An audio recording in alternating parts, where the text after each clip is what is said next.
ఇక తెలంగాణ ఏపీ రాష్ట్రాల మధ్య నెలకొన్న గోదావరి జలాల వివాదాన్ని న్యాయ పోరాటాల కంటే మధ్యవర్తిత్వం ద్వారా పరిష్కరించుకోవడం బెటర్ అని సుప్రీంకోర్టు సూచించింది. సమస్య పరిష్కారానికి ప్రత్యామ్నాయ మార్గాలను చూడాలని కూడా చెప్పింది. మధ్యవర్తిత్వంతో సహా 3 పరిష్కార మార్గాలను సిజేఐ జస్టిస్ సూర్యకాంత్ ఇరు రాష్ట్రాల ముందుంచారు.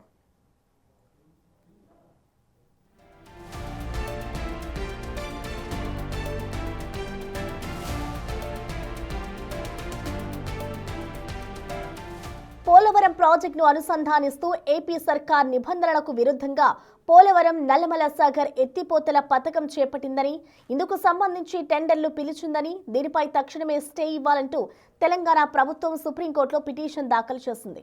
దీనిపై జస్టిస్ జాయ్ మాల్యా బగ్జీతో కూడిన సిజేఐ ధర్మాసనం సుదీర్ఘ విచారణ జరిపింది.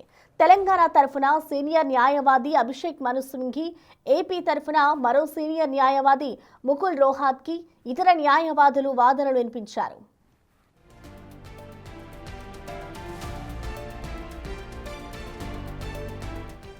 వాదనల సమయంలో సిజేఐ జస్టిస్ సూర్యకాంత్ ఏపీ ప్రభుత్వాన్ని ఉద్దేశించి కీలక వ్యాఖ్యలు చేశారు.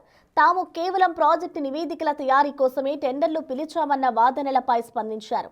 ప్రస్తుతం ఈ ప్రాజెక్ట్ ప్లానింగ్ దశలోనే ఉండొచ్చని, కానీ ఒకవేళ భవిష్యత్తులో ఈ ప్రాజెక్టు నిబంధనలకు విరుద్ధమని తేలి ఆగిపోతే ప్లానింగ్ డాక్యుమెంటేషన్ కోసం ఖర్చు చేసిన ప్రజల నిధులు వృధా అవుతాయి కదా అని ప్రశ్నించారు. ఈ పిటిషన్ విచారణ అర్హతను పరిశీలిస్తున్నామని తెలిపారు.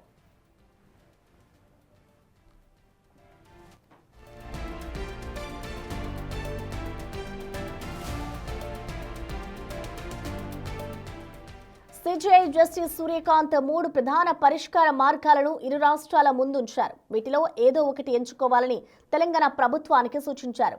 మొదటి మార్గంగా ఇది 2 రాష్ట్రాల నడుమ తలెత్తిన జల వివాదం కాబట్టి ఆర్టికల్ 32 కింద రిట్ పిటిషన్గా కాకుండా ఆర్టికల్ 131 ప్రకారం సివిల్ సూట్గా దాఖలు చేస్తే సమగ్ర విచారణ జరిపేందుకు కోర్టుకు వెసులుబాటు ఉంటుందన్నారు.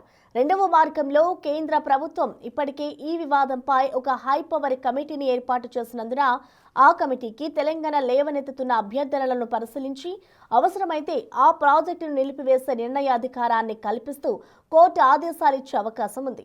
ముఖ్యమైన 3వ మార్గంగా కోర్టు తీర్పుల దాకా వెళ్లకుండా ఇరు రాష్ట్రాల ప్రతినిధులు కలిసి కూర్చొని మధ్యవర్తిత్వం ద్వారా సమస్యను స్నేహపూర్వకంగా పరిష్కరించుకునే ప్రయత్నం చేయవచ్చని తెలిపారు.